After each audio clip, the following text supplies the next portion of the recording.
ఎవరో రాశారు, మగవాడు ఏడవకూడదు, మగవాడికి కష్టాలుండవు, మగవాడు బండరాయిలా ఉండాలి అని. ఆ రాసినవాణ్ణి ఒక్కసారి నా ముందుకు తీసుకురండి. వాడికి చూపిస్తాను ఒక సగటు మధ్యతరగతి మగవాడి గుండెలో ఎంత నరకముంటుందో. అసలు మగవాడంటే ఎవరు? కండలు తిరిగిన శరీరమా? గంభీరమైన గొంతుక? కాదు. పుట్టగానే వంశోద్ధారకుడు అని ముద్ర వేయించుకుని, ఊహ తెలిసినప్పట్నించి బాధ్యత అనే బరువును భుజాన వేసుకుని, చచ్చే వరకు కుటుంబం అనే రథాన్ని ఒక్కడే లాగే ఒక అలుపెరగని కూలి మగవాడు. ప్రొద్దున్నే లేచిన దగ్గర్నుంచి రాత్రి పడుకునే వరకు మన మెదడులో తిరిగేదేంటి? మన కోరికలా? మన ఆనందాలా? కాదు.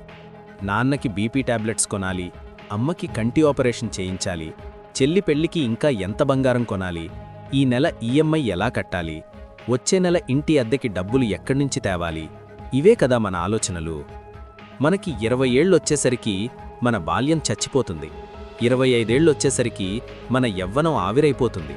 స్నేహితులతో జాలీగా తిరగాల్సిన వయసులో చేతిలో ఫైల్ పట్టుకుని ఇంటర్వ్యూలు చుట్టూ తిరుగుతాం. నచ్చిన అమ్మాయిని ప్రేమించడానికి కూడా భయపడతాం.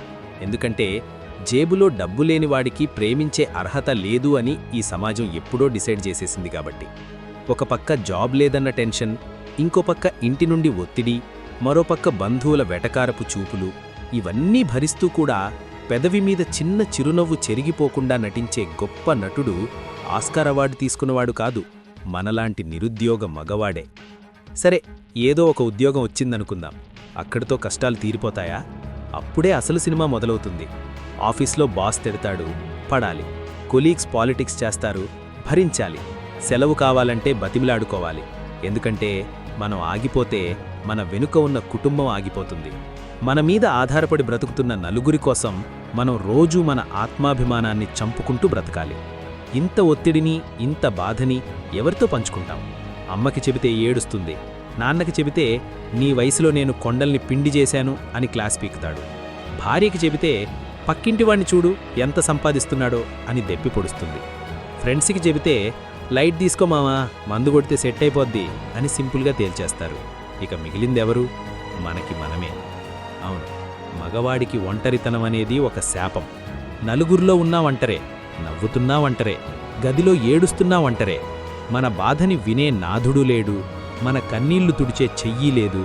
రాత్రి అందరూ పడుకున్నాక కటిక చీకట్లో దిండులో మొహం దాచుకుని ఎవ్వరికీ వినిపించకుండా ఏడ్చే మగవాడి బాధ సముద్రం కంటే లోతైనది. నువ్వు మగాడివిరా, స్ట్రాంగ్గా ఉండాలి అని చిన్నప్పట్నించి నూరిపోసి మనలో ఉన్న ఎమోషన్స్ని చంపేశారు. మనకి ఏడుపొచ్చినా రాకూడదు, భయం వేసినా చెప్పకూడదు, అలిసిపోయినా ఆగకూడదు. ఎందుకంటే మనం హీరోలం కదా. కానీ గుర్తుపెట్టుకోండి, హీరోకి కూడా దెబ్బలు తగులుతాయి, హీరోకి కూడా రక్తం వస్తుంది. మనల్ని అందరూ ఒక ఏటీఎం మిషన్లాగానే చూస్తారు తప్ప ఒక మనిషిలా ఎవ్వరూ చూడరు. కార్డు పెడితే డబ్బులు రావాలి, రాకపోతే తన్నినా పర్లేదు అన్నట్టుంటుంది ఈ ప్రపంచం తీరు. అక్కా చెల్లెళ్ల పెళ్ళిళ్ళు చేసి వాళ్ళని అత్తారింటికి సాగనంపాక ఖాళీ అయిన ఇంటిని చూసి ఖాళీ అయిన జేబుని తడుముకుని నిశ్శబ్దంగా కుమిలిపోయే అన్నయ్య త్యాగం గురించి ఏ కవి రాయడు. రిటైర్ అయ్యే వరకు రక్తాన్ని చెమటగా మార్చి పిల్లల్ని ప్రయోజకుల్ని చేసి చివర్లో మా నాన్న మాకేమిచ్చాడు అనే మాట పడ్డప్పుడు ఆ తండ్రి గుండె పగిలే శబ్దం ఎవ్వరికీ వినిపించదు. అసలు మనం ఎందుకు బ్రతుకుతున్నాం? మన కోసం మనం ఎప్పుడు బ్రతికాం?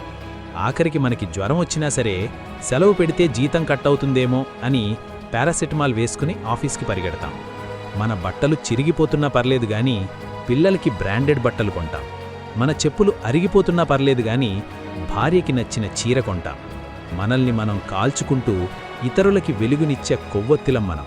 కాని మిత్రమా, ఒక్క మాట చెబుతా విను. నువ్వు లేకపోతే ఈ ప్రపంచం ఆగిపోదు అని అందరూ అంటారు. కానీ నువ్వు లేకపోతే నీ కుటుంబం మాత్రం ఖచ్చితంగా ఆగిపోతుంది. వాళ్లకి నువ్వు కేవలం ఒక ప్రొవైడర్వి మాత్రమే కాదు, నువ్వే వాళ్ల ప్రపంచం.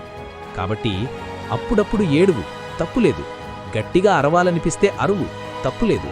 నా వల్ల కావట్లేదు అని ఒక్కరోజు రెస్ట్ తీసుకో, తప్పులేదు. నువ్వు రాయివి కాదు, మనిషివి. నీకు ఫీలింగ్స్ ఉంటాయి, నీకు అలసకుంటుంది. ఎవరో ఏదో అనుకుంటారని నీ ఎమోషన్స్ని లోపలే దాచుకుని క్యాన్సర్ తెచ్చుకోకు. నీ ఆరోగ్యం పాడైతే చూసేది నీ భార్య పిల్లలే తప్ప ఈ సమాజం కాదు. బాధ్యతలుండాలి, కానీ ఆ బాధ్యతల బరువులో నువ్వు నలిగిపోకూడదు. నువ్వు సంతోషంగా ఉంటేనే నీ వాళ్ళని సంతోషంగా ఉంచగలవు. ఈ రోజునుంచి ఒక కొత్త రూల్ పెట్టుకో. నేను అందరి కోసం బ్రతుకుతాను, కానీ నా కోసం కూడా నేను బ్రతుకుతాను. నీకు నచ్చిన పని చెయ్యి. వారానికొకసారైనా ఫ్రెండ్స్తో బయటకు వెళ్ళు. నచ్చిన సినిమా చూడు. నీకున్న చిన్న చిన్న కోరికల్ని చంపుకోకు. మగవాడిగా పుట్టడం ఒక గర్వం, అదొక బాధ్యత, కానీ అదొక శిక్ష కాకూడదు. ఈ వీడియో చూస్తున్న ప్రతి మగవాడికి నేను సెల్యూట్ చేస్తున్నాను. ఎందుకంటే సరిహద్దులో నిలబడే సైనికుడికి, సంసారంలో నిలబడే సామాన్యుడికి పెద్ద తేడా లేదు. ఇద్దరూ తమ వాళ్లకోసం ప్రాణాలిస్తూనే ఉంటారు. నువ్వు గ్రేట్రా భాయ్, నిజంగా గ్రేట్. నీ త్యాగం వెలకట్టలేనిది, నీ శ్రమ అంతులేనిది. తలెట్టి నిలబడు, నీ కన్నీటిని తుడుచుకో. మళ్లీ రేపటి యుద్ధానికి సిద్ధమవ్వు. ఎందుకంటే నువ్వు ఓడిపోవడానికి పుట్టలేదు, గెలిపించడానికి పుట్టావు. నీ కుటుంబమనే నౌకకి కెప్టెన్ నువ్వే. ప్రయాణం కష్టంగా ఉండొచ్చు, కాని గమ్యం చేరేదాకా ఆగద్దు. All the best soldier.